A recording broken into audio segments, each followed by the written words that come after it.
It's time to go to war with yourself. It's time to go to war with yourself. Leroy! With yourself. Not everything else going on in the world, not the people around you, not your haters, not people that doubted you. It's time to go to war with you.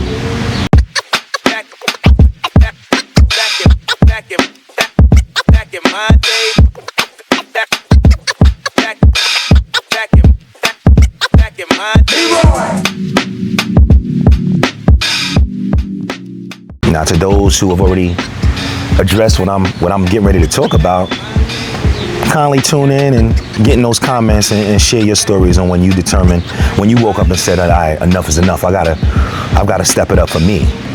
Internal affairs only, internal affairs.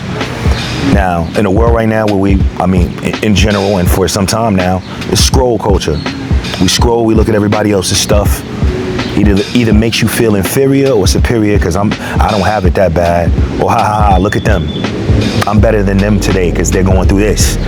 Or damn, look at dude shining. I'm not like that. I got to get my bread up, right? In a world with scroll culture, and again, optics reign supreme, before you even tap back in, take some time to go to war with you. Take some time to focus on what you've done wrong. How you've ended up where you are. I know myself personally, it took me 20 years. We grown as hell, and I was grown then. To me, after you go through your phase of your 20s where there's no accountability, once you hit 30, and even before that, if you have a child, it's a wrap. Accountability is key and it's everything, but unfortunately for most, or at least for me, let's talk about me, I didn't do it. I thought I had all the time in the world, man. Let's address the failures. That's what we're here to do, right? Let's laugh. Man, I was out all the time. Irresponsible with money. Barely made any money to begin with, and then had the nerve to blow it as soon as I got it. I just kicked the camera. I tried to add that effect, shake it up. But no, I did. Barely made any money, blew it as soon as I got it. Looked to everybody else around me. I'm calling home, calling the folks. Hey, you can Western Union. Y'all might as well sponsor me now. I done put a lot of bread in your pockets. Western Union has capitalized in a lot of fee money from my parents having to send me money to bail me out of situations. Let me look at you and I'll tell you this. The sun is beaming. Western Union. They got it done for me, but saying that to say, I was blowing money. I was irresponsible, had an accountability issue, and I thought the world was wrong about me. Ex-girlfriends, all of that, they stressing me for no reason. What happened? Why didn't it work out? Then they were tripping for no reason. They were drama queens. That was what I would say. When in reality, all they were asking me to do was be grown. Can you just act your age, please? I didn't recognize that. I didn't like accountability very much. It was time to tap into some internal affairs.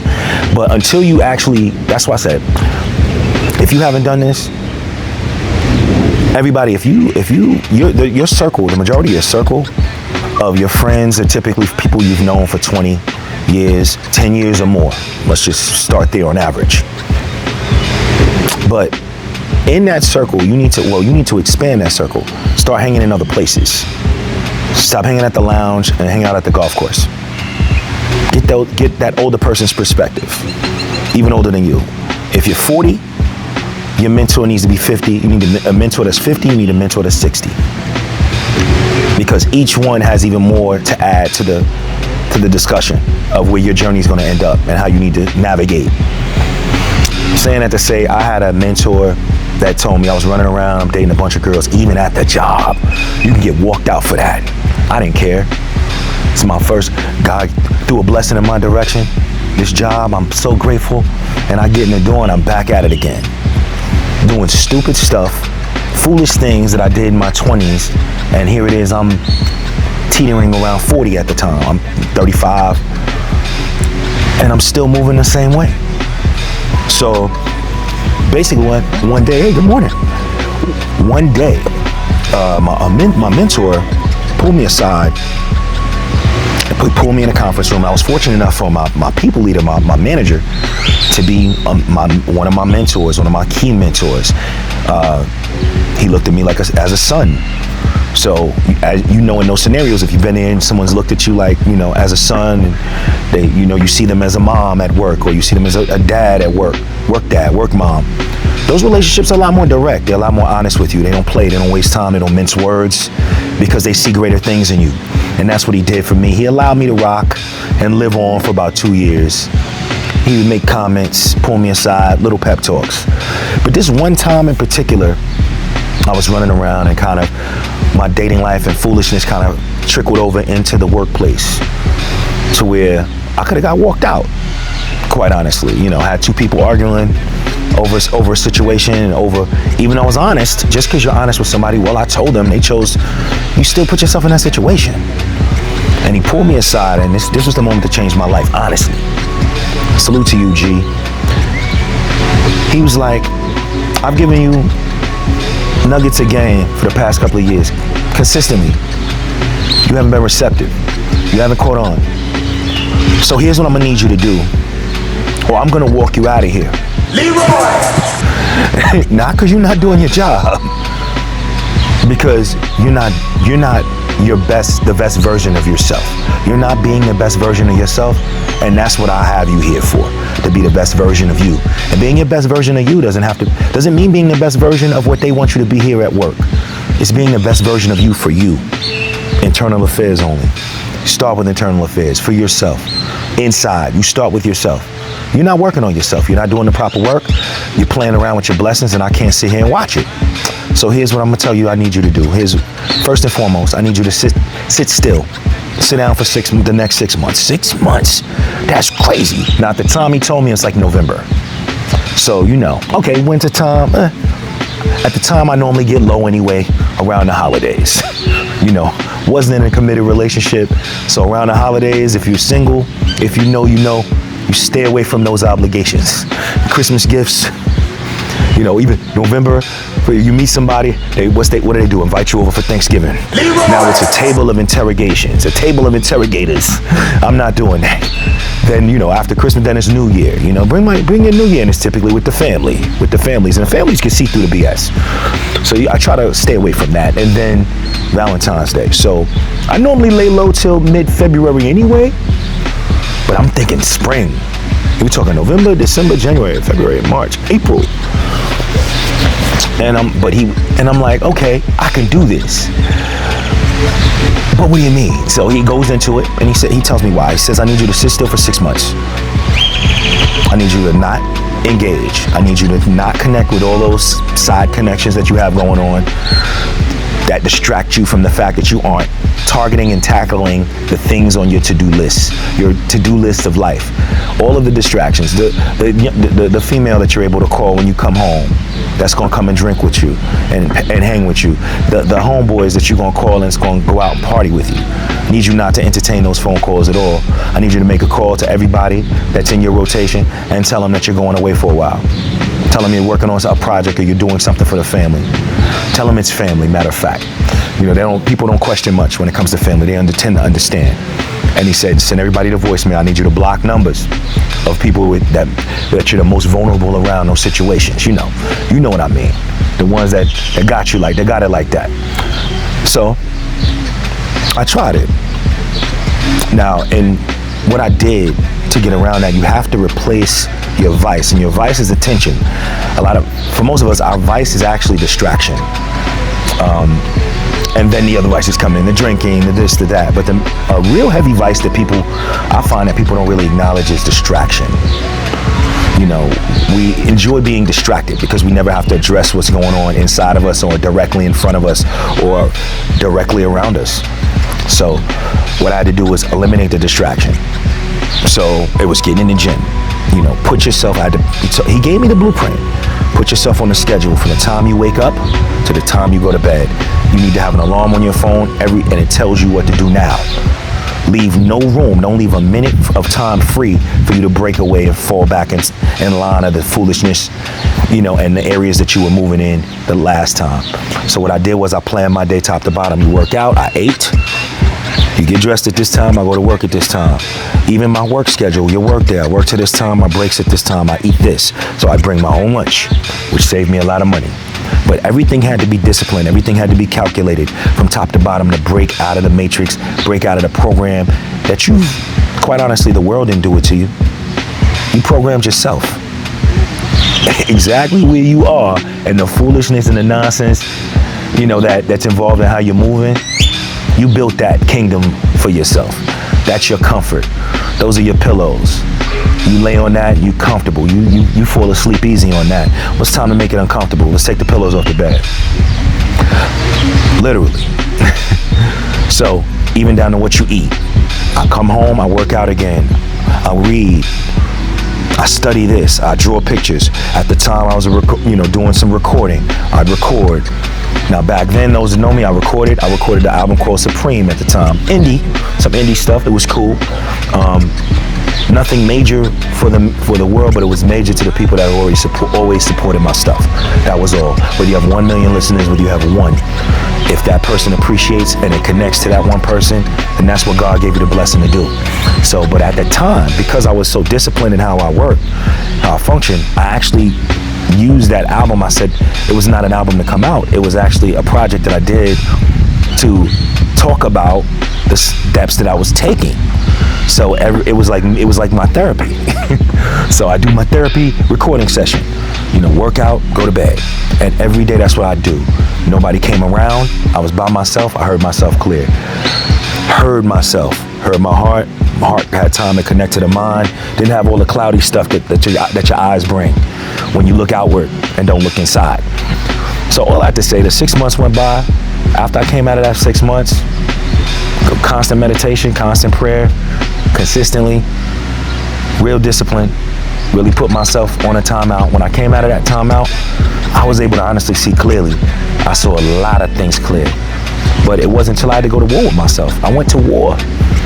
Everything I liked and I loved, I went against it. Everything I always said I would do, everything I said I'd complete, that I procrastinated on, I walked straight to it. I don't care if you always said you learned how to surf. That's something you've always wanted to do. Stop everything and go and take lessons. And don't go back to anything else you're doing until you take those lessons. Until you address what you've always said you were going to do.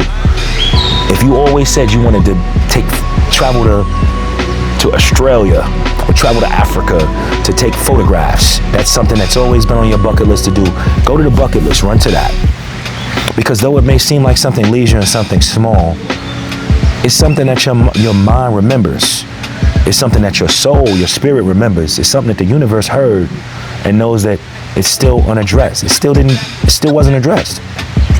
But you move on to all these other things. Start small. Put a plan together for yourself on a day-to-day. Map your plan, right? Which is something I refuse to do. The thing that nothing gets on my nerves more than people that talk in I'm about to do's. Or I'm about to try to do's. Man, I'm about to try to do this thing, get this certification, man. Or don't tell nobody what you're about to do. Nature Zone don't ever tell nobody what you're about to do. Don't even tell them what you did. Don't even tell them what you're doing. Let them acknowledge it. Let them acknowledge your light on their own. We spend a lot of time explaining. Spend a lot of time getting distracted. We're getting buy-in from people that aren't a part of your bottom line. If they're not in your immediate circle, meaning who's in your household, or meaning your kids, or meaning your wife, your husband, whoever's a part of the machine that is your plan, which is your business. Don't get it twisted. Your household is a business. If they're not directly a part of that on a day-to-day, don't do no explaining. Take that action for you. But it starts with you. No more what's going on outside. Now, I'm not asking you to take 6 months. Start with 6 days. Stop scrolling. Don't open none of those apps that you're on, even the one you're watching me on right now. And just be present. Like what I said with the optics. Eye to eye. Sit that phone down. Be present in that business of your household. sit down and map a plan. If you have a partner, it's not fair for you to map a plan. It's unrealistic for you to map a plan without sitting down with them. Look, where are you trying to go? Where am I trying to go? Where are we trying to go? How can we come together, bring these plans together and these aspirations together to build something and actually get there? Okay, so let's develop a plan and let's live structured for this next period here. Let's start small. For the next week, this is how we are moving. It's better to always do it with a partner. At the time, I didn't. But for those single people out there, it's going to be hard. So I want you to be willing to go to war with yourself. Take that hard step. And don't take small steps. If the more free your situation has been, the more all over the place, the more random your moves have been, the more critical it is for you to bust a real move this time around with this one. It needs you to really lock in. So I'm gonna need you to challenge yourself. I want you to make it harder for yourself. And as the days pass by, as the weeks fly by, it'll become easier and easier to get it discipline, get into your plan. Sit down, map your plan, find out where you wanna go. Make a column right next to that of bucket list items of things that you always think about. No matter what the scenario, no matter how many years have passed, you still have thought about them and you haven't completed them. Incomplete tasks in your life list. Have them lined up, go at them. Go directly to them. Address those, find ways to work those in to your disciplines, to your daily disciplines, and lock in. Start with 6 days, then 6 weeks. Go to 6 months. When you come out of that, you'll be clear. I was clear. I met my wife a week later. Because I was able to address everything that I thought was everybody else's problem. I held myself accountable. I saw it clearly. So in return, the universe, in return, God blessed me with being able to see what I was looking for that I wouldn't have seen before, even all those times it was put before me. All those times I might have been handed blessings, looked directly at open doors and didn't see the light inside of those places. I was able to be clear. Now, along with that detox from your daily life and those daily disciplines, also detoxing the content you consume. I think this is super important. A lot of people do detoxes and do, health initiatives, health kicks. Right now, I'm only eating healthy, or I'm not eating any meat, or I'm only eating meat, but I'm not eating any carbs, and I'm hitting the gym, and you're detoxing your body from all the poisons, all the day-to-days, all the sugars, and along with that, you need to detox your mind. The content you consume is more powerful than the food you eat for your body. The content you put in your brain, in your eyes, in your brain, which goes to your heart, which controls your spirit, which controls your energy, which navigates your moves, whether you know it or not, that matters. That's more important than your health, than a healthy body, than healthy stomach, than being all chiseled up. Get chiseled, but chisel that brain first. Clear that mind first. The content. I know we like watching people argue on the internet. I know we like watching sides go against their sides. Alpha male versus feminists. Yeah. I know we like watching prank videos. I know we like watching people argue over sports I still don't understand fandom in sports. You don't own the team. My team, your team. None of y'all own a share in it. Your customer. Be that. But anyway, but you get where I'm going. You like people arguing over sports. You like people arguing over relationships. We like arguing. We like confusion. And the more you like it, that should show you that that's who you are. That's where you are right now. You don't believe it, but when you turn it off, look at your life. It's the same scenarios, same debates. In fact, even more now, because that programming's triggered you to be more of what you see subconsciously. But detox from your content as well. Detox from the content, daily discipline list. Run to those dreams, those visions, those tasks that you have, allowed to remain incomplete. Cross all that off. Then come back to the table. You're gonna be all right. Nature Zone, I'm out. 40 by nature.